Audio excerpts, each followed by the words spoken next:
This is Max Williams with United Real Estate. And today, I'm clearly not in Central Virginia. In fact, I'm not even in the country. Ever since the pandemic, I said I've got to take time to get away and reset, and that's exactly what I'm doing right now.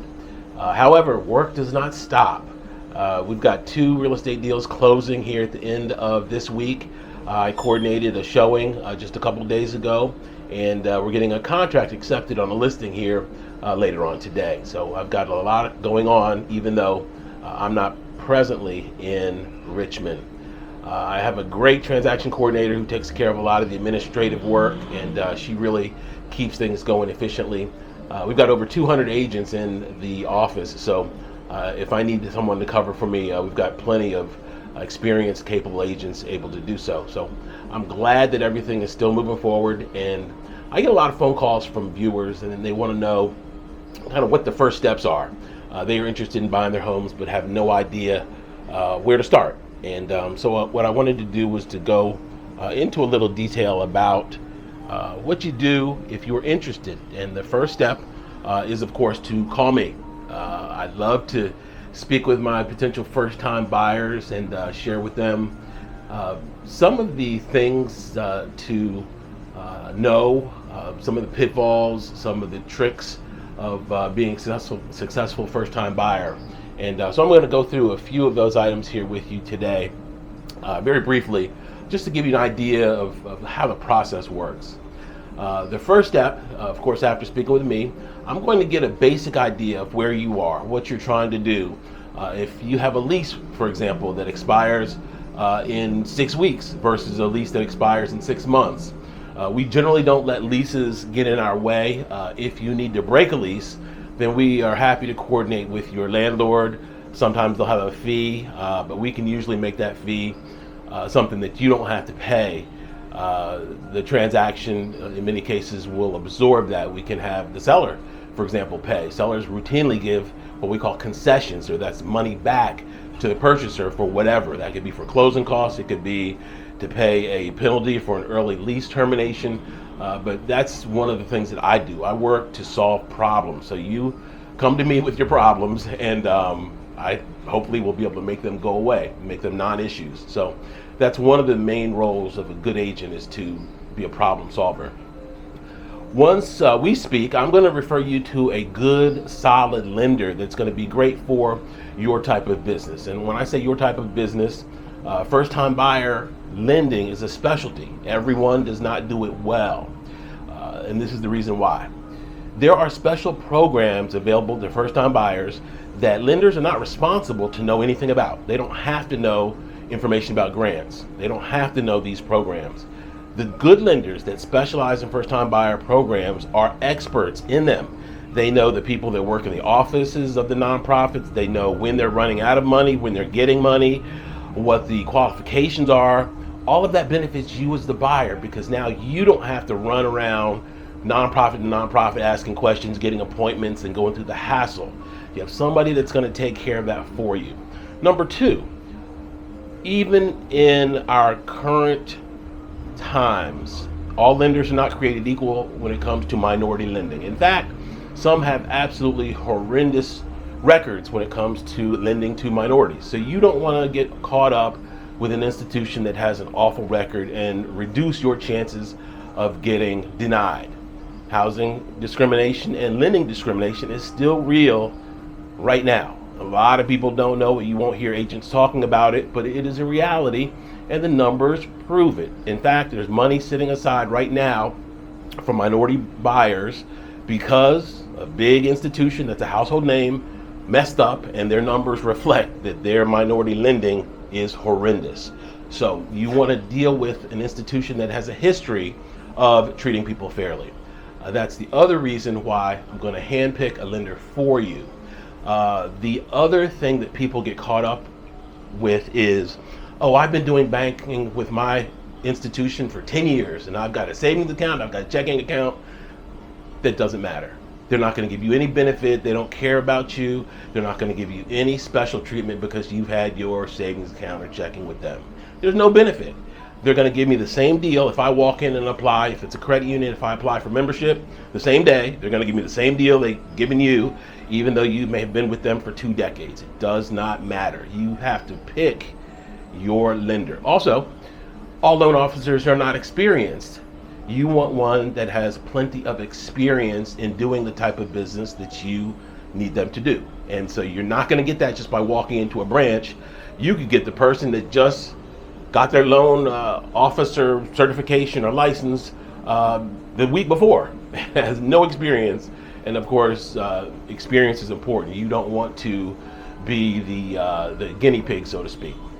So once we put you in touch with the lender's going to look at your income, debt, and credit. They're going to pull your credit. They're going to look at your income. The information they want is typically going to be 30 days pay stubs, the last 30 days pay stubs, the last 3 months bank statements, and the last 2 years W-2s. The last 2 years, W-2s.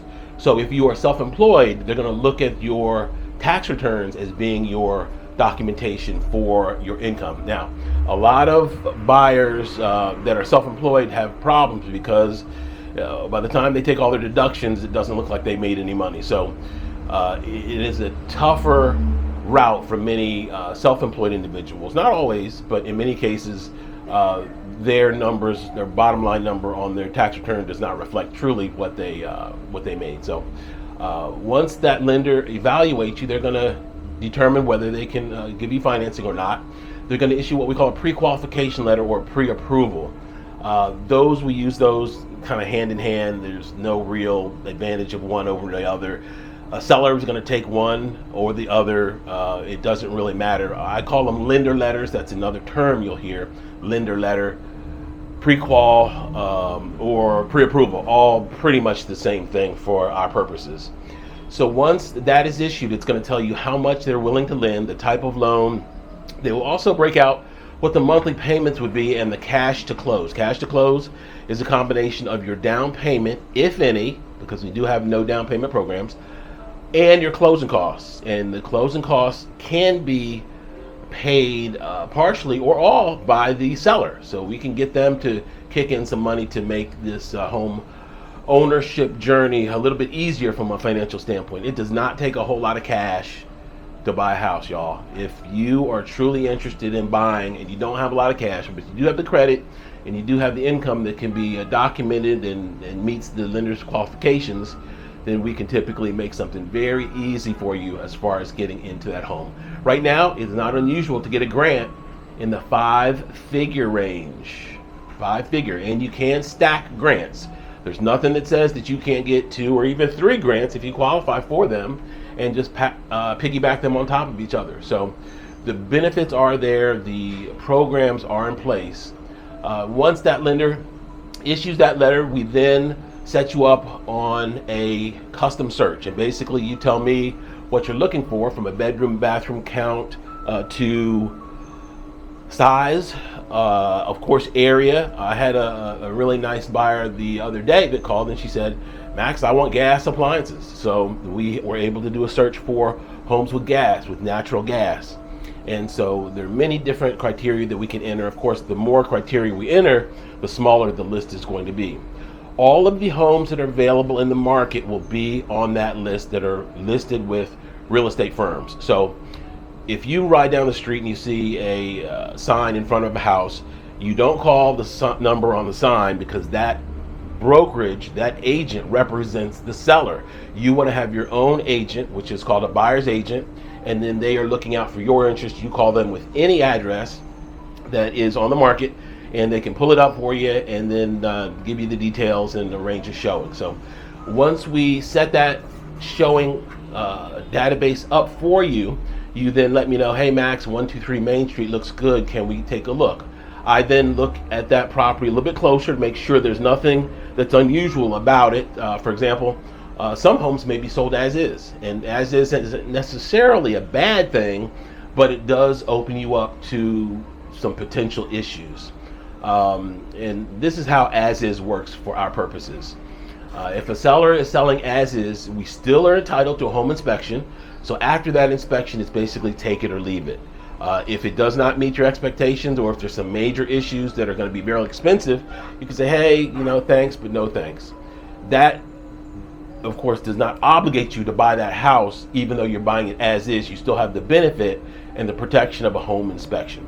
Homes that are not offered as is, we have a home inspection done, and then you're able to negotiate with the seller for repairs. Hopefully, buyer and seller agree, and then the transaction moves forward towards closing. So once we actually have the house under contract, I help you, of course, negotiate the contract. We look at other homes that have sold to make sure that the asking price or the price that we offer is fair. And it's very easy for us to do that with modern technology. We can quickly ascertain whether a home is fairly priced or not. We draft the offer, hopefully the seller accepts it, and then we move forward towards closing. Now, before we get to closing, we're going to have that home inspection. During that home inspection, you are there, I am there, and it typically takes about 2.5 to 3 hours. This is your chance to go through the home very methodically, do your measurements for your window treatments, make sure you're looking at the colors. If you plan on painting, getting your idea of what you're going to paint and where it's going to be on your color palette, all those little details. If grandma wants to see the house before you close, that's the time for grandma to come to the home inspection. And Uncle Rufus and whoever else wants to see it, that's your opportunity, because the next time you go through, it'll be ready for closing. It'll be the day of or the day before closing. Typically, we do one more walkthrough to make sure the house is in the condition that we expect it to be in. So from the time that we put a house under contract to the time that we close is anywhere from 2 weeks to 5 weeks, depending on the lender, depending on what buyer and seller negotiate. That is a date that you put in the offer, and we of course make sure that the lender is able to meet it. And at that closing date, that's when we actually go into the settlement office, sign a whole bunch of documents, and then you get your keys. And we take photographs at that point, and with my clients, we take good photos in front of the house, and we make it a whole event. So it's a very exciting time, a very rewarding time, and you are then on your way to, of course, building that equity and enjoying the benefits of home ownership. So that is basically how the process works as far as what you do if you're interested in buying a house. There is no cost or obligation to apply to a lender. If you apply for an apartment, they're going to hit you up with an application fee, but that's not true with a mortgage. They are not going to charge you any money to see exactly where you stand and if home ownership could be possible for you. Wow, I am sweating out here. This is, and no one can say I didn't work here on this trip. I'm definitely working right now, and my forehead shows it. I truly appreciate everyone sticking through and watching this video. Keep in mind, if you know someone that's either buying or selling, it would be an honor for me to help. I do work, of course, with sellers, and we've got a very strong marketing program. In fact, we've got a guarantee. If I don't get 2,000 views on YouTube for their listing, I do a walkthrough video on their listing that's seen by at least 2,000 people in the first week. Then I basically waive my fee and I work for free. No one else gives you that kind of marketing guarantee, because I'm serious about market exposure. Marketing exposure means better prices for my sellers, and we've worked very hard over the past 10 plus years to build up that viewership on YouTube, particularly to get people to watch, to see what's out there, to hopefully share some good solid information about local real estate. Wow, that was a mouthful. I hope you took something away from this. If you have any questions, be sure to reach out. The average person that calls me, they say they've been watching for about 2 years and finally decide to pick up the phone. Don't wait 2 years to call me. Even if it's just to ask questions about something that is on your mind regarding real estate. There's a lot of misinformation in the marketplace, a lot of misinformation. Taking real estate advice from your Uncle Cletus, who bought his last home during the Nixon administration, probably not a smart idea. You need to talk to somebody that's doing this day in and day out and can give you good, solid information in today's market.